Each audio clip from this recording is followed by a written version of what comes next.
amazing people, students, lovers of chemistry out there, and my amazing subscribers. I'm super excited to be here with you on today's video where we're balancing a chemical equation using the algebraic method. By the way, my name is David, aka the Billionaire teacher, who takes the mystery out of chemistry so you can make history. And on today's video, we're balancing this chemical equation right here using the algebraic method. So let's get quickly into what we have for today's video. So first things first, when we want to balance a chemical equation using the algebraic method, the first thing to do is to use letters to represent the appropriate coefficient in front of each compound. So we have Na₂CO₃ reacting with HCl, which is hydrochloric acid, producing table salt NaCl plus water H2O plus carbon dioxide CO2. So the first thing to do is to use letters to represent the coefficients. So let's use the letter A to represent the coefficient that will be in front of this compound. We use the letter B to represent the coefficient that will be in front of the second one.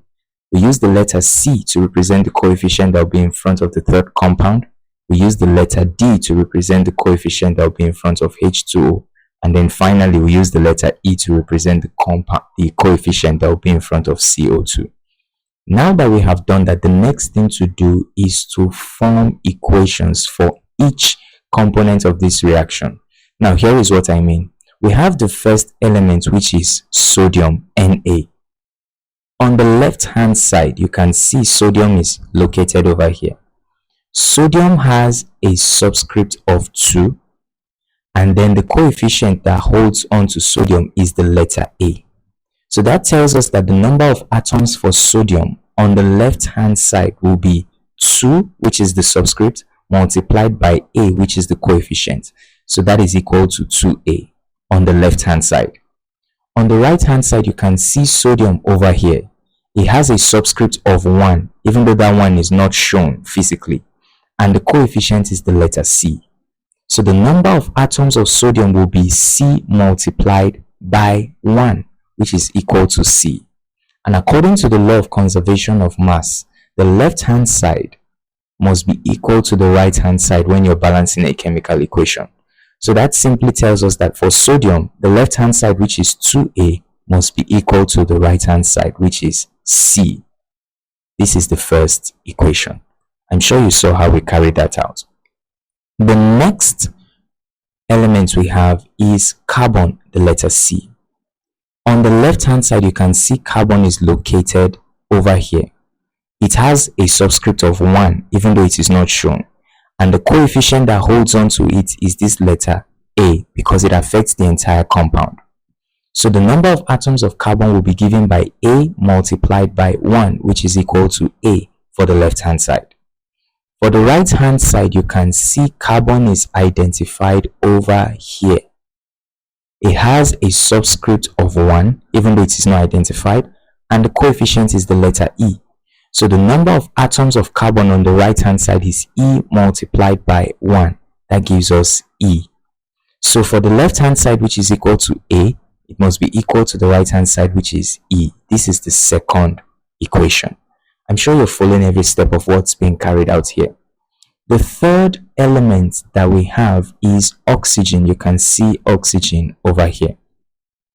Oxygen on the left-hand side has a subscript of 3 identified here. And the coefficient that holds on to it is the letter A.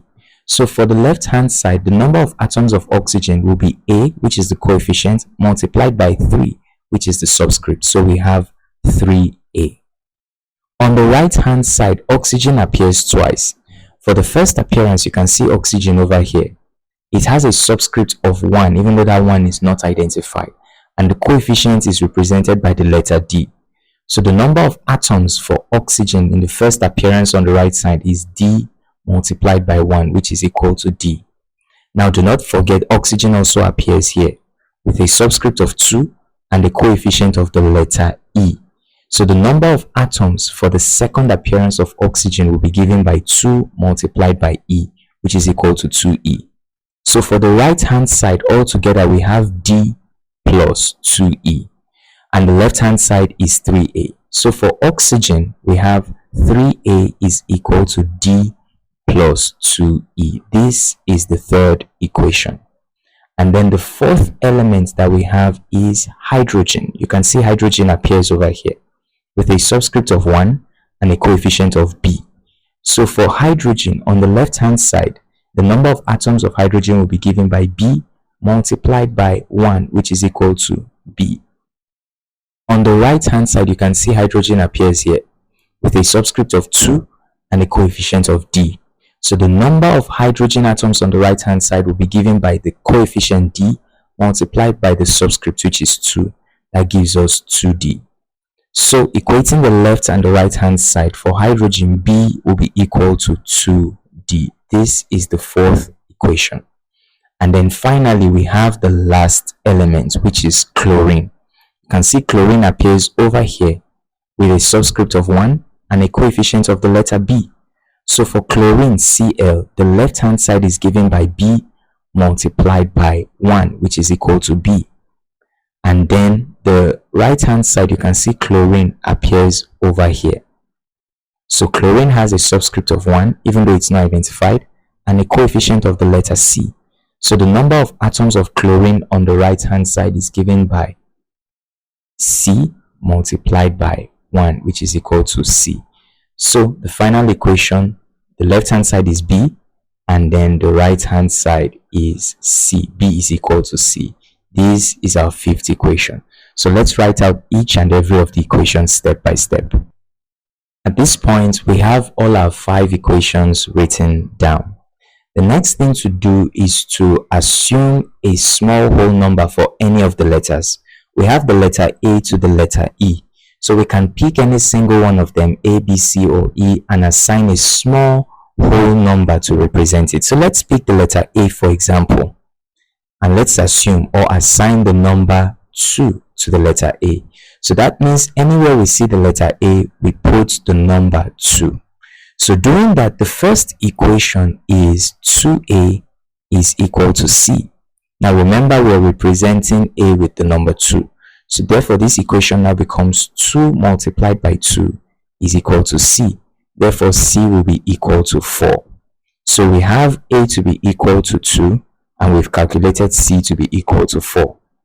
This is for the first equation. The second equation says A is equal to E. We have the value of A to be 2. So therefore, E automatically becomes 2 since the two of them are the same. So therefore, we have the value of E to equal to 2. The third equation says 3A is equal to D plus 2E. A is equal to 2 and E is equal to 2. So let's break this equation further down. We have 3 multiplied by 2 will be equal to D plus 2 multiplied by 2. So this becomes 3 multiplied by 2 gives us 6 is equal to D plus 2 multiplied by 2 is equal to 4. So therefore, D will now be equal to 6 minus 4, which is equal to 2. So we have the value of D to be 2 as well. We've done for the third equation. Now moving on to the fourth equation. The fourth equation says B is equal to 2D. Right? So we have B now. We don't know what the value of B is, but we know the value of D to be 2. So therefore, B is equal to 2 multiplied by 2, which is equal to 4. So we have the value of B to be equal to 4. And then the fifth equation says B is equal to C. B is 4 and C2 is also 4. You can see it identified here. So our solvings are correct for each letter. So now that we have done that, the next thing to do is to impute the letters to represent, or impute the numbers to represent the letters. Let's do that very quickly. Remember, when writing down the equation Na₂CO₃, we use the letter A to represent the coefficient for this compound, and then plus. We use the letter B to represent the coefficient for HCl, and then C to represent the coefficient of the compound NaCl, plus D to represent the coefficient of the compound H2O, and then finally E to represent the coefficient of the compound CO2. So now that we know the values of each and every one of these letters, the next thing to do will just simply be to put in the letters in the appropriate places. A is 2, so therefore we have 2 Na₂CO₃, plus B is 4, so we have 4 HCl, and then C is 4 as well, so we have 4 NaCl, plus letter D is 2, so we have 2 H2O, plus E, which is 2 CO2. At this point, ladies and gentlemen, I can say boldly that this equation is completely balanced. But to be a bit more accurate, you can see all these coefficients 2, 4, 4, 2, 2 can be divided to their lowest term. In other words, there is a number that can divide all of them, and that number is 2. So if we divide it to the lowest term, 2 divides 2 here, we are left with 1. 2 divides 4 here, we are left with 2. 2 divides 4 here, we are left with 2 as well. 2 divides 2, we are left with 1. 2 divides 2, we are left with 1. So our final balanced equation now becomes Na₂CO₃ plus 2 HCl yielding 2 NaCl plus H2O plus CO2. At this point, I can boldly say my equation is completely balanced. But to be sure and certain that our equation is balanced, let's check the number of atoms for each element on both sides so we'll know the equation if it's balanced or not. The first element we have is the element sodium. On the left hand side, you can see it has a subscript of 2, which tells us that there are 2 atoms of sodium on the left hand side. On the right hand side, sodium over here has a coefficient of 2, which tells us that there are 2 atoms of sodium apiece, both on the left and on the right. So sodium is balanced. The next element we have is the element carbon. Carbon on the left hand side is just 1 atom, you can see over here. And on the right hand side, you can see carbon over here as well. So carbon is 1 on the left and 1 on the right. Carbon is balanced as well. Oxygen, on the left hand side, you can see oxygen has a subscript of 3, telling us that it is 3 atoms of oxygen on the left. On the right hand side, you can see oxygen appears here with a subscript of 1 atom of oxygen, and oxygen also appears here with a subscript of 2. So 1 plus 2 yields 3. Oxygen is also balanced. And then we have hydrogen. On the left hand side, you can see hydrogen has a coefficient of 2. And on the right hand side, you can see hydrogen over here having a subscript of 2.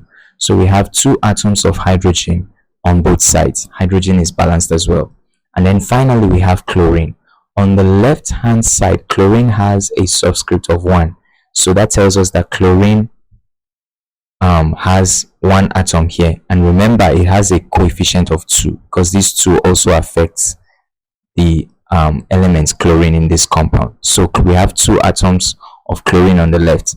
On the right hand side, you can see chlorine having a subscript of 1 and a coefficient of 2. So that 2 affects chlorine as well. So we have 2 atoms of chlorine on both sides, telling us that chlorine is also balanced. So that's my final balanced equation. Let's take the time to write it out one more time. We have Na₂CO₃ plus 2 HCl yielding 2 NaCl plus H2O plus CO2. That, my friends, is our final balanced equation. I'm sure you saw all the steps that we took. If the video remains unclear to you, I implore you to please start off from the beginning again and watch it one more time, and I trust you'll get the explanations clearer. I'm sure you enjoyed this video from the beginning up until this point. If you did, please like, share to as many people as you can so we can reach more minds, and subscribe to my YouTube channel for more amazing scientific concepts unraveled. Till I come your way next time, my name's David, and it's been me, the billionaire teacher, who takes the mystery out of chemistry so you can make history. I will see you in the next video. Up until then, stay blessed.